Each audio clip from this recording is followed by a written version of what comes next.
Victor গয়করেস কয়জন চিনেন এই ফুটবলকে? যারা ফুটবল প্রেমী আছেন তারা হয়তো অনেকে অলরেডি চিনে ফেলছেন। স্পেশালি স্পোর্টিং সিপি আর ম্যানচেস্টার সিটির সাথে যে ম্যাচটা অনুষ্ঠিত হয়েছিল চ্যাম্পিয়ন্স লিগের, সেখানে সে হ্যাটট্রিক করছে।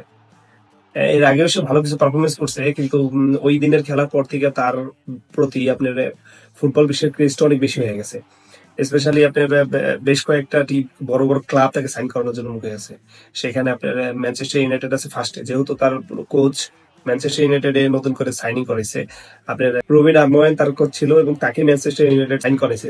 সেই আবার ম্যানচেস্টার সিটির এগেইনস্টে স্পোর্টিং সিপি কে 4-1 হারাইছে। যেহেতু ম্যানচেস্টার ইউনাইটেডের কোচ আগে আপনার ইয়ার কোচ ছিল, গয়করেজের কোচ ছিল, তো it is bin a very much possibility যে নতুন করে আপনার গয়করেজকে সাইন করানোর পিছনে ম্যানচেস্টার ইউনাইটেডের ইয়া সবচেয়ে বেশি থাকতে পারে। আর স্পোর্টিং সিবিতে ম্যানচেস্টার ইউনাইটেড যেগুলো প্লেয়ার সাইন করেছে সেগুলো ভালোই গেছে। ক্রিস্টিয়ানো রোনালদো আছে, ন্যানি আছে সেই লিস্টে।